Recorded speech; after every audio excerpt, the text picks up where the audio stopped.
Estamos de volta e agora nós vamos conversar com dois novatos lá da Assembleia Legislativa do Espírito Santo, um daqui de Cachoeiro de Itapemirim do sul do estado e outro lá do norte do estado.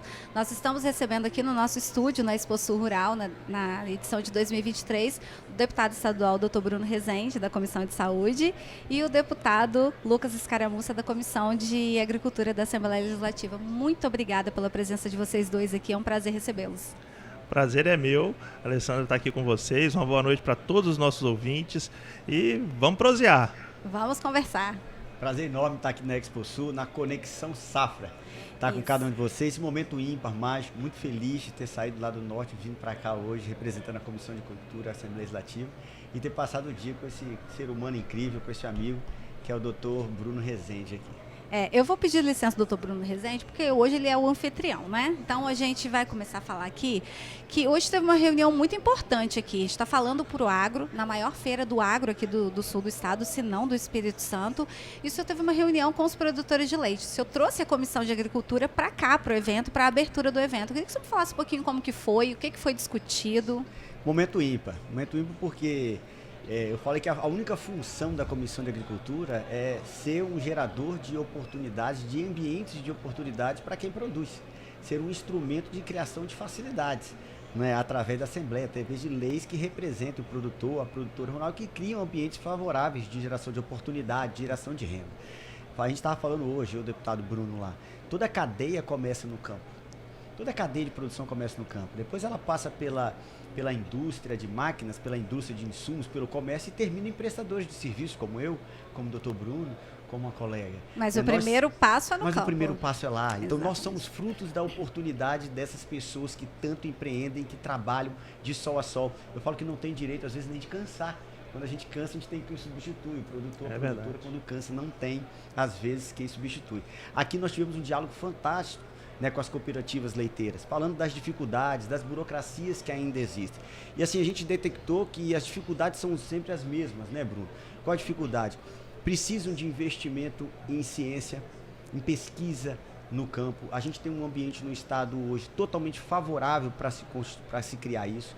Eu falo que a gente tem uma parceria com o governo do estado e a gente vê o governo do estado criando um ambiente através da Secretaria de Agricultura muito propícia para que tudo isso dê certo. A gente está aqui para contribuir com isso e indicar e apontar caminhos que tornem menos burocrático a vida de quem empreende. O Bruno tem uma frente parlamentar em favor da agricultura familiar, que ela tem total sintonia com a Comissão de Agricultura nossa. E eu tinha falado, então, que eram assuntos nada a ver. O assunto é tudo a ver, então, né?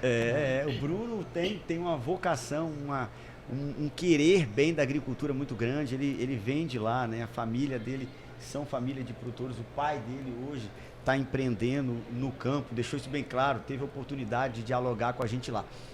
Em resumo, a gente estava falando com a nossa equipe aqui hoje, e muito bom estar aqui com a Conexão Safra, hoje em razão disso. A gente está falando, não economize com a rede social, não economize para divulgar o que a gente está vendo aqui. Por quê? Porque a gente sabe dos números do agronegócio, da agricultura. Nós estamos falando de 50 bi de produção de oportunidade de renda.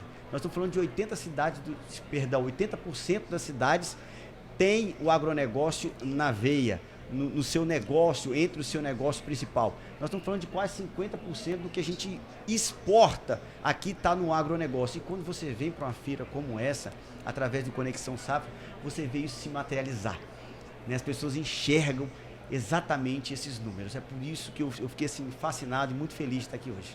E veio do norte para o sul, né? O sul, não quero me gabar, não, mas aqui está o maior polo da agricultura do Espírito Santo. Tá, né? bom, tá bonito. Doutor Bruno, eu queria também que o senhor falasse um pouquinho, então, desse trabalho da Frente Parlamentar das Agroindústrias. A gente sabe que esse é um movimento que cresceu muito aqui na nossa região nos últimos tempos. Eu tenho uma tia minha que ela até está aqui expondo a agroindústria dela, lá de Conceição do Castelo. A gente sabe que todas as cidades, elas fortaleceram muito isso, mas eles têm muitas carências a serem supridas. Como tem sido esse trabalho? Como o senhor tem feito esse trabalho junto às agroindústrias? Então, Alessandra, na verdade o agronegócio, ele é um negócio que tem várias bem diversificado, vamos dizer assim, né?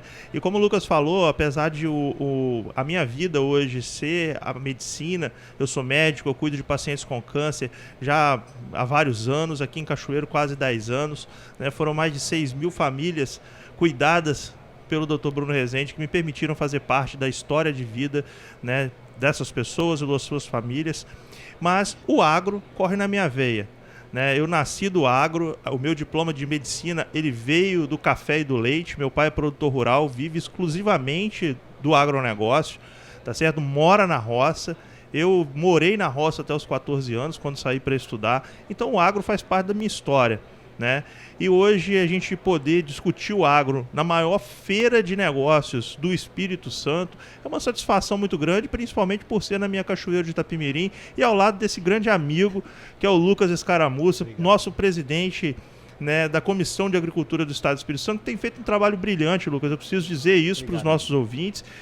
Muitos conhecem você pouco por você estar lá no norte do estado, mas o Lucas faz um grande trabalho e tem uma história no agro. E eu tenho certeza que a partir de agora vai mudar essa história para muito melhor, Lucas, porque você vai acrescentar não apenas para o cidadão de Linhares e região, mas também para o cidadão de cada ponto do nosso Espírito Santo. Então preciso dizer isso para os nossos ouvintes, a minha satisfação. Obrigado, de tê-lo aqui conosco na nossa Cachoeira de Itapemirim. E a nossa frente parlamentar, Alessandra, ela nasceu de fato hoje, numa ação conjunta entre o deputado Lucas Escaramuça e o meu gabinete. Nós fizemos esse bate-papo hoje aqui em Cachoeiro, fazendo o que o deputado precisa fazer, que é olhar no olho das pessoas e ouvir as demandas da população, né? E identificamos um problema que eu já imaginava, mas hoje nós tivemos a certeza de que ele é comum em todos os pontos, que é a grande questão, o êxodo rural, a saída das pessoas do campo para ir para as cidades. E isso está impactando diretamente na facilidade de você ter mão de obra ou não. E essa dificuldade, na verdade, está sendo realidade cada vez maior no campo. Então, além de nós termos que investir, né, em tecnologia, em aumentar a facilidade de acesso ao campo, em logística para escoar a nossa produção, inclusive a nossa produção de exportação, que, como o Lucas bem disse, é impactante diretamente no nosso PIB do Espírito Santo e do Brasil. A gente sabe que o responsável por manter a balança comercial brasileira no azul é o agro. Então nós devemos muito ao agronegócio. E aqui no Espírito Santo não é diferente. Nós estamos falando de mais de 350 mil empregos gerados no campo aqui no Espírito Santo. 1/3 do nosso PIB vem do agronegócio. Então a gente precisa ter políticas públicas também de incentivo às pessoas que queiram permanecer no campo e continuar produzindo. As famílias estão diminuindo cada vez mais, o filho que não quer dar sequência no trabalho do pai. A gente já fala disso há muito tempo, exatamente, né? Porque os filhos saem para fazer faculdade, são poucos os que retornam para a propriedade. Exatamente. Se eles saem, por exemplo, estudar uma medicina, vai voltar para a roça para fazer o quê? Não exatamente. Volta, então vai ficar na cidade. Esse então, já é um assunto muito pertinente. A gente tem que combater isso. Eu mesmo saí para fazer medicina, mas estou na roça todo tempo, né? Todos os finais de semana, praticamente, eu estou em algum ponto do campo e discutindo, continuo produzindo junto com meu pai. Então nós temos que estimular isso, né? Isso tem que virar política pública, esse debate tem que acontecer de maneira intensa. A gente precisa aumentar a segurança no campo, diminuindo o roubo no campo. A insegurança tem aumentado muito, nós precisamos ter política pública para isso. Então são vários pontos que nós vamos discutir tanto na nossa frente parlamentar, como eu tenho certeza que na Comissão de Agricultura, junto com o deputado Lucas Escaramuça e os demais colegas da Assembleia Legislativa. Você puxou um ponto até que eu ia perguntar ao deputado Lucas para falar sobre isso, da insegurança no campo. A gente fala isso há muitos anos, da insegurança no campo. Quem mora no interior não tem como ter uma viatura da Polícia Militar, porque uma casa é muito longe da outra. As comunidades não são comunidades que as pessoas vivem como um bairro, elas vivem em comunidades afastadas. Então a gente sabe que é difícil ter esse policiamento, mas é uma necessidade ter esse policiamento, porque a gente vê roubos de gado, roubo a residência. Eu trabalhei na área policial durante 20 anos em Cachoeira e eu vi muitos crimes. De que forma que vocês trabalham para melhorar essa segurança no campo, para oferecer? Porque eu tenho certeza que é uma demanda do produtor rural quando vocês vão conversar com eles sobre isso. Principalmente no período de safra. Que você recebe pessoas que não são conhecidas, às vezes, pessoas de um outro ambiente cultural, pessoas com, às vezes, problemas sérios de dependência química, que leva a ocasionar inúmeros... Na maioria dos casos não tem como saber que essa pessoa tem esse problema. Exatamente. O governo do estado lançou um programa agora, um programa que nasceu no Sul, que é um programa de patrulhamento rural, intensificação desse patrulhamento rural. Se nós formos dizer que nós vamos ter polícia militar e efetivo militar de ostensión para todo o núcleo rural e toda a propriedade rural, isso é surreal, isso não tem como. Não existe. Então, o grande desafio é fazer que o Estado esteja pelas forças de segurança com presença real, principalmente nos períodos mais críticos, que são os períodos da colheita, onde gera renda, onde gera dinheiro, onde gera pagamento, onde gera grandes volumes de negócio. A comissão tem uma agenda, inclusive, já marcada com o secretário de Segurança Pública, né? A comissão já reivindicou, seria a semana passada a reunião, em razão do lançamento do Plano Estadual de Segurança Escolar, essa agenda ficou para a semana que vem. Porque até o governador teve aqui mais cedo, a gente estava falando disso, né? É porque, assim, são tantas demandas, num minuto a gente está falando que tem que ter policiamento nas escolas, daí a 2 minutos tem que ter policiamento no comércio, depois tem que ter policiamento no interior. A gente sabe que as demandas são muitas. E às vezes enfrentando algo, se me permite, que a gente não sabe a metodologia correta para enfrentar ainda, porque é algo novo.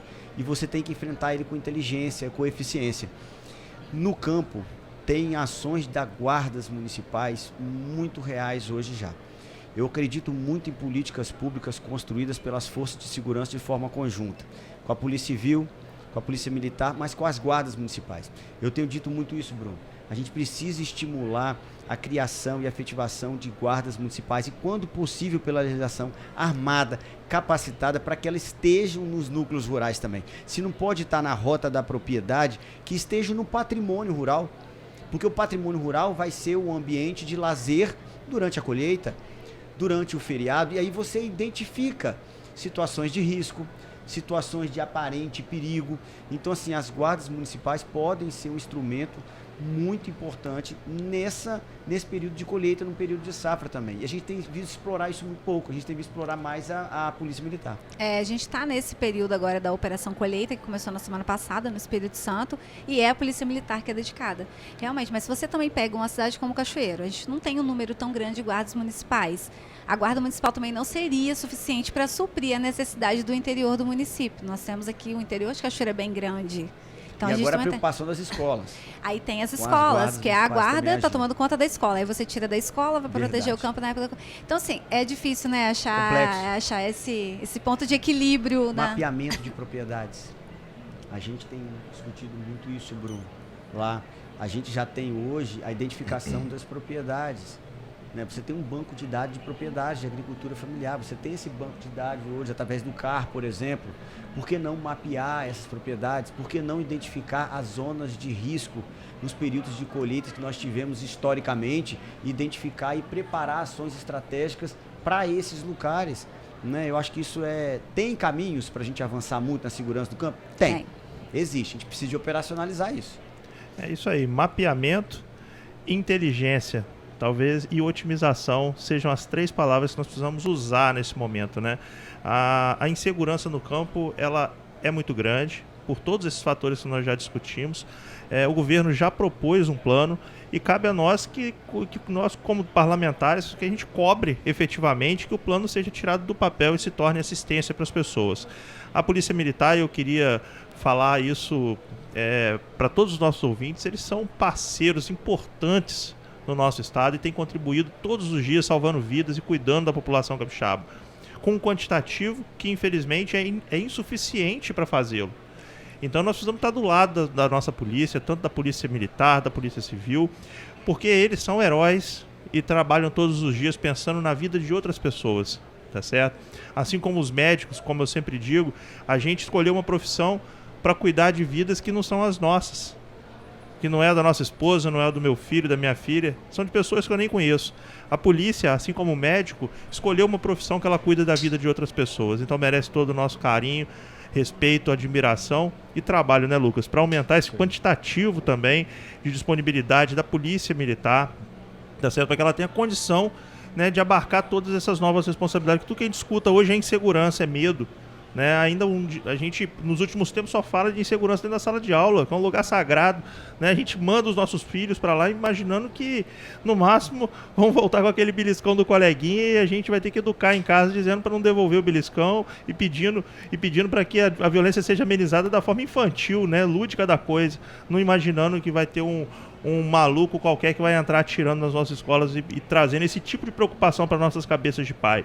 E a mesma coisa acontece no campo, nós temos que lutar todos os dias, cobrar do governo, que é nosso papel, fiscalizar, porque a gente tem que não apenas ter promessa, não apenas ter projeto, nós precisamos cobrar para que esses projetos eles saiam do papel e realmente se transformem em oportunidade, em segurança, em educação, em acesso para todas as famílias capixabas. E isso nós vamos fazer juntos, né, Lucas? Se Deus quiser.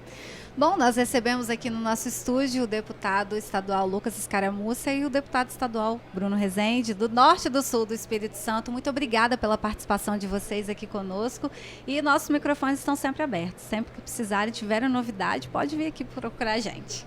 Eu que agradeço a conexão com Safra, a oportunidade aqui em Cachoeiro. Parabéns por vocês estarem aqui no coração da Exposul, nesse evento maravilhoso, e torço para que vocês sejam um instrumento de grandes negócios aqui e de grandes oportunidades para as pessoas, para o produtor, para a produtora rural e para prestadores de serviço como eu, né, como todos nós aqui.